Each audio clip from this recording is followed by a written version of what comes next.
segundo marco na profecia, na história da profecia que nós podemos colocar aqui, é Abraão. Então, Deus lhe respondeu em sonho: sim, eu sei que você fez isso de coração puro. Eu mesmo impedi que você pecasse contra mim e por isso não lhe permiti tocá-la. Agora devolva a mulher ao marido dela. Ele é profeta e orará em seu favor para que você não morra.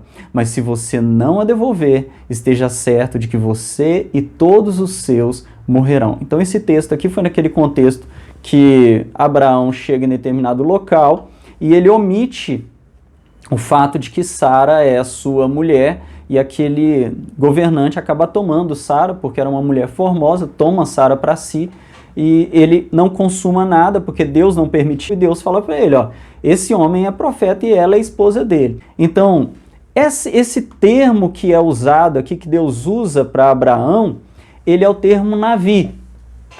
E ele significa profeta, orador ou porta-voz. É a primeira vez que esse termo aparece na Bíblia, então é importante para nós estamos falando sobre livros proféticos. E o termo profeta ele vai aparecer aqui a primeira vez apontando para Abraão. Ele aparece mais de 300 vezes no Velho Testamento e ele está ligado àquele que traz a palavra fervorosa ou de inspiração divina e também traz o sentido de borbulhar ou entrar em ebulição. O equivalente ao grego aqui, então, vai ser profetes, que aí vai ser a palavra mais parecida com o que a gente conhece. Profetes vai virar profeta. Em tradução livre, pessoa que fala no lugar do outro. Então, a primeira definição do termo que nós temos é aquele que fala em lugar do outro, que seria bem a questão do porta-voz mesmo. Deus aponta Abraão como profeta, mas o que realmente faz desse patriarca um marco é o fato de que a história da profecia se alinhará à promessa que foi feita a ele, que é chamado de pai da fé. Como será comum em todo o ministério profético, Abraão teve convicção do que esperou e provou do que não viu. Então, essa promessa é exatamente o caminho do Messias, é o plano de salvação. Então, quando a gente fala desse plano de salvação, isso que é apresentado a Abraão e a partir de Abraão vai ser seguido por todos os demais profetas, nós entendemos o quê? Primeiro, a partir da queda. Desde aquele momento da queda, Deus ele já menciona o plano de salvação. Quando ele fala para a serpente o quê? Eu porém inimizade entre ti e a mulher. O que ele fala? O que ele está falando aqui? Olha, do ventre da mulher vai vir aquele. Então, o caminho aqui já estava certo. Deus ele não mandaria o Messias de qualquer forma. Ele não seria simplesmente uma aparição aqui na terra. Ele viria de uma mulher, ele iria nascer. Então, a partir disso, Deus ele vai mostrando para Abraão como ele seria usado no cumprimento, no desenvolvimento desse plano de salvação. Primeiro, ele dá para ele a missão. Deus escolhe Abraão e propõe fazer dele um povo. Eu farei de ti uma grande nação. Então, esse é o fato que ocorrerá num cenário mais curto. Tua descendência será peregrina, ela vai primeiro ser escravizada, depois ela vai se libertar e ela vai peregrinar até que ela consiga se estabelecer em Canaã. Mas esse é o todo da promessa? Não. Olha só a visão. Então, quando a gente coloca a visão, é o que está mais lá para frente. Então, a visão é que a descendência de Abraão seria uma bênção para todas as nações da terra. Então, aqui nós temos algo muito importante. Que Abraão ele não somente seria uma grande nação, mas essa nação ela seria uma bênção para todas as famílias.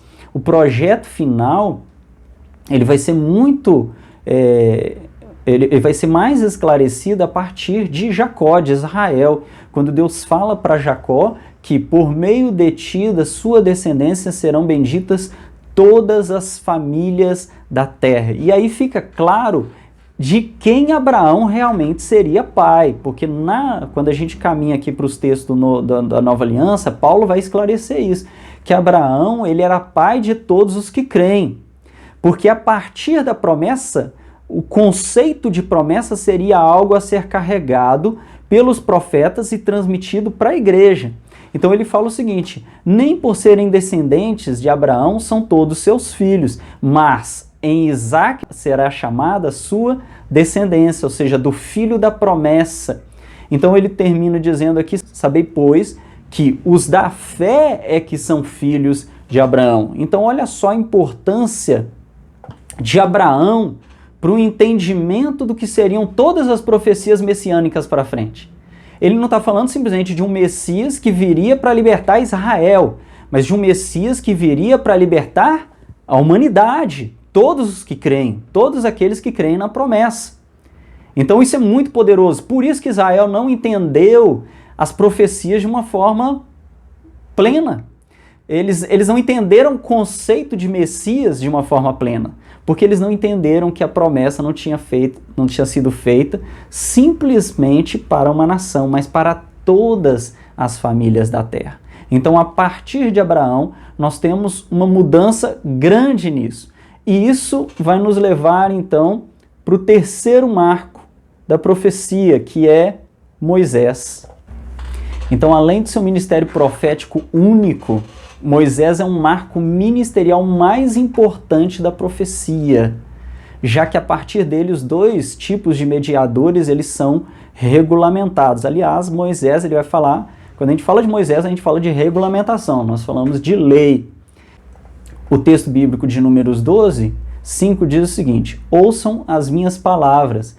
Quando entre vocês há um profeta do Senhor, a ele me revelo com visões, sonhos e falo com ele. Não é assim, porém, com meu servo Moisés. A primeira coisa que a gente percebe aqui é que Deus admite que existiam profetas antes de Moisés, tá bom? Moisés não foi o primeiro profeta, já existiam profetas.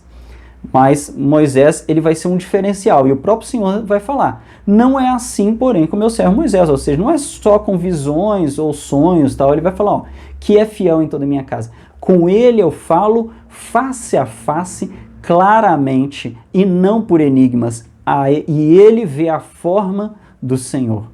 Inicialmente, Moisés, ele não aceita, como vocês sabem, ele não aceita ser bem esse mediador aí, essa pessoa que fala. Ele fala assim, olha, eu não consigo falar direito e tal. Então Deus permite que Arão seja inserido nesse contexto.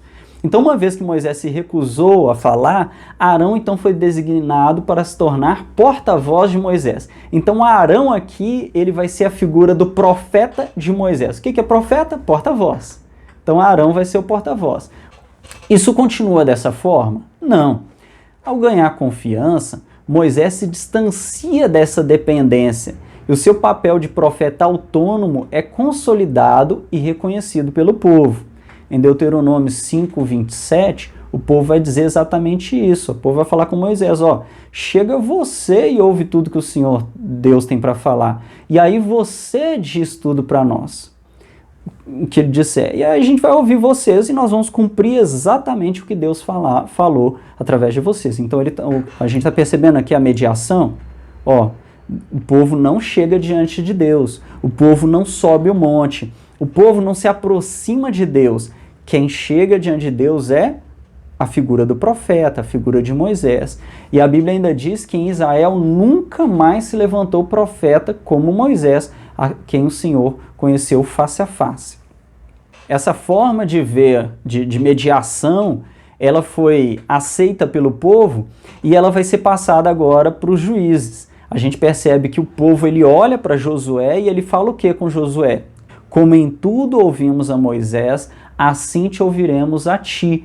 Tão somente seja o Senhor teu Deus contigo, como foi com Moisés. Então, essa mediação, a partir de agora, ela vai começar a existir a partir da figura de alguns personagens, de forma que o povo vai entender esses personagens que estão surgindo como homens diferenciados dentro do povo de Israel.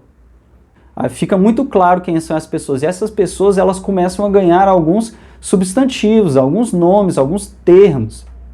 Então, a partir de Moisés, você vai começar a ver termos como ungido de Deus, homem santo, homem de Deus, homem inspirado, vidente. Todos esses são termos que vão fazer parte agora do vocabulário bíblico.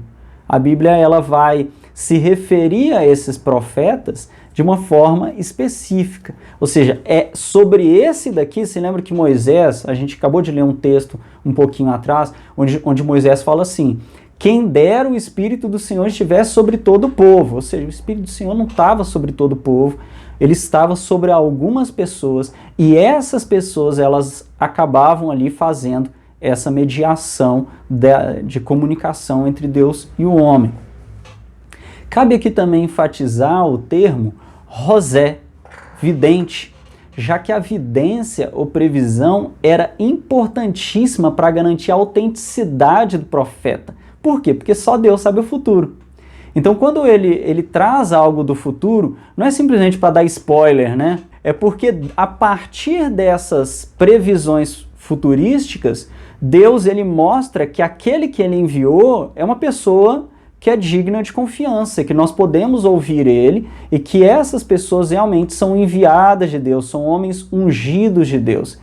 Então, o texto de Jeremias vai ser muito importante nisso, Jeremias 28, onde ele vai dizer que mas o profeta que profetiza prosperidade será reconhecido como verdadeiro enviado do Senhor se aquilo que ele profetizar se realizar. E aqui não há diferenciação, como alguns falam, não, mas é julgar a profecia, não o profeta. Não, o julgamento aqui ele é tanto da profecia quanto do profeta, tá bom? O profeta que ele profetizava uma mentira, dizia, Deus me disse, Deus não disse, ele podia inclusive ser condenado à morte.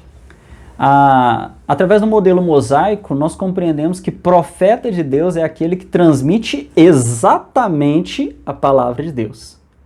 Como se ele abrisse aspas, é a palavra de Deus. Embora Deus não seja incapaz de falar, como demonstra a sarça ardente, a comunicação da lei, a voz tranquila e suave, né, que Elias escuta, Deus pode falar, mas ele escolhe transmitir a sua mensagem ao povo através de seres humanos que vão ser agentes da sua revelação. Então, esses agentes, eles são objetos de contextualização.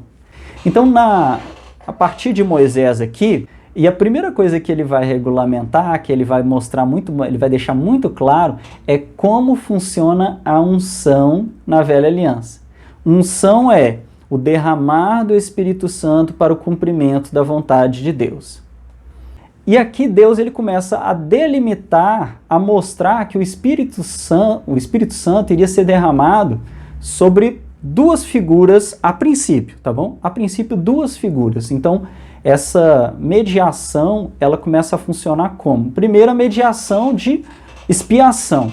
Não era qualquer pessoa que podia sacrificar e podia fazer expiação de pecados. Era só o sacerdote que podia fazer a expiação do pecado. O profeta podia fazer a expiação do pecado? Não. Só se o profeta acumulasse a função de sacerdote, que poderia acontecer. Mas não era muito comum. Ocorreu algumas vezes, mas não era muito comum. O profeta tem uma função, o sacerdote tem outra. E você tem uma unção, ou seja, um derramar do Espírito para o profeta. O profeta, ele é a mediação da fala. Então, vamos dividir bem aqui. O sacerdote é mediação de expiação e o profeta é mediação de fala. Depois, mais para frente, a gente vai ter lá em Samuel mais um personagem entrando aí, a mediação de governo, que é o rei, tá bom? Mas vamos ficar só nesses dois aqui, que é o que está no nosso plano. Vale aqui uma lembrança também das diversas vezes que Deus chamou a atenção para os desvios do profeta e do sacerdote, principalmente no ministério de Jeremias, onde o profeta e o sacerdote são citados conjuntamente em pelo menos algumas profecias. Então Jeremias, por exemplo, vai dizer, olha, porque desde o menor deles até o maior, cada um se dá a ganância, e tanto o profeta como o sacerdote usam de falsidade. E depois ele vai dizer assim, pois estão contaminados tanto o profeta como o sacerdote, até na minha casa achei a sua maldade. Então isso daqui é um confronto que vai trazer muito peso, porque esses personagens, Eles eram os personagens que deveriam fazer a mediação entre Deus e o homem. A mediação da expiação e a mediação da fala. Então, quando esses personagens se desviavam, era um conflito enorme, porque se aquele que deveria exercer determinada proteção ou determinada correção, ele se desvia, como é que a gente faz, né? E aí nós vamos ter, depois de Moisés, essa comunicação agora está ficando um pouco mais completa. Eu tenho um assunto, eu tenho uma regulamentação, eu tenho um assunto que é a promessa, eu tenho a regulamentação que é a lei. E aí eu chego em Samuel, e aqui é uma expressão interessante que a gente tem para Samuel. Samuel é o último juiz e o primeiro profeta. Ah, mas a gente não viu que tinha profetas antes? Sim, mas Samuel ele é o primeiro profeta normativo. Ele é o profeta nos moldes do que a gente vai caminhar dentro dos livros proféticos. Nós temos aqui em Atos, né, escrituras dizendo o seguinte: todos os profetas, desde Samuel, todos quanto depois falaram, também anunciaram esses dias. Então, a partir de Samuel, a promessa vai começar a ser explicada a partir da figura messiânica. Dois eventos vão posicionar Samuel como um marco na história da profecia em Israel, tá? Que vão fazer esse diferencial todo aí. O primeiro, vocês lembram do quadrinho que a gente tinha antes? Não estava ali um personagem, estava só os sacerdotes e os profetas, ou seja, essa unção, ele estava dividido em dois personagens, o profeta e o sacerdote. Mas a partir de Samuel, ele unge o primeiro rei e aí a unção de governo está também dividida. Olha só o que Deus vai dizer. E o Senhor lhe respondeu: atenta a tudo que o povo está lhe pedindo, pois não foi você que rejeitaram, foi a mim que rejeitaram como rei.